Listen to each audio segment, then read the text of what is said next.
யார் வேணாலும் உங்களை ரிஜெக்ட் பண்ணலாம், யார் வேணாலும் உங்களை ரிஜெக்ட் பண்ணலாம். உங்களை யார் ரிஜெக்ட் பண்ணக்கூடாது? முதல்ல யாரு? சத்தமா சொல்லுங்க, நல்லா சொல்லுங்க.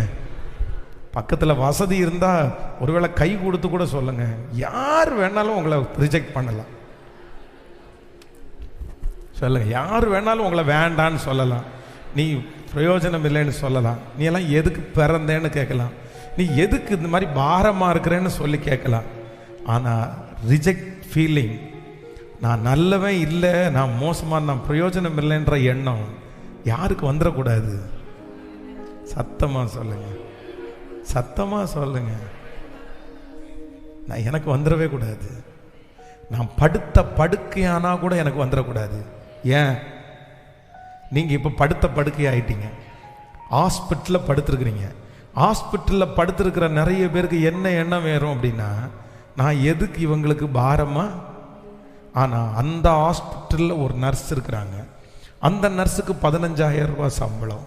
அந்த 15,000 ரூபாய் சம்பளத்தில் குறைஞ்சது 1000 ரூபாய் யார் தான் கொடுக்குறீங்க? நீங்கள் படுத்து கிடக்கிறதுனால தான் அந்த நர்ஸு, அந்த நர்ஸுக்கு ஒரு சம்பளம், அந்த நர்ஸனுடைய குடும்பத்திற்கு ஒரு சாப்பாடு. இப்போ சொல்லுங்க, படுத்து கிடக்கிற உங்களால் ஒரு குடும்பம் கட்டப்படுதா? என்ன ஆமேனே வரமாட்டேன். நிறைய பேர் கேட்குறீங்க, அதுக்கு நானா பாஸ்டர் படுத்து கிடக்கணும், அவங்க குடும்பம் பிழைக்கிறதுக்கு நானா பாஸ்டர் படுத்து கிடக்கணும்? அப்போது நான் என்ன சொல்ல வர்றேன் அப்படின்னு சொன்னால், நம்ம யாருமே பிரயோஜனம் இல்லாதவர்கள், பிரயோஜனம் இல்லாதவர்கள் அல்ல. தற்கொலை எண்ணோன்றது உங்கள் மனசுக்குள்ள ஒரு துளி கூட வரக்கூடாது. நான் யூஸ்லெஸ் அப்படின்ற எண்ணம் ஒரு துளி கூட வரக்கூடாது.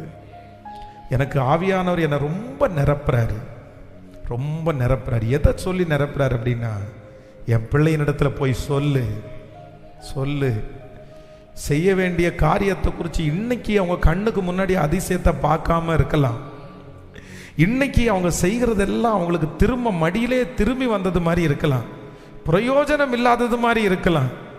ஆனால் இல்லை, அவங்க செய்கிறதுக்கு ஒரு பெரிய பிரயோஜனம் வரும் காலத்திலே தெரிய வரும் என்று கர்த்தர் ஆணையிடுகிறார். நீங்க பார்ப்பீங்க, உங்க கண்களால பார்ப்பீங்க. உங்க பிள்ளைகள் எழும்பி சொல்லுவார்கள், உங்களை சுற்றி இருக்கிறவர்கள் சொல்லுவார்கள்,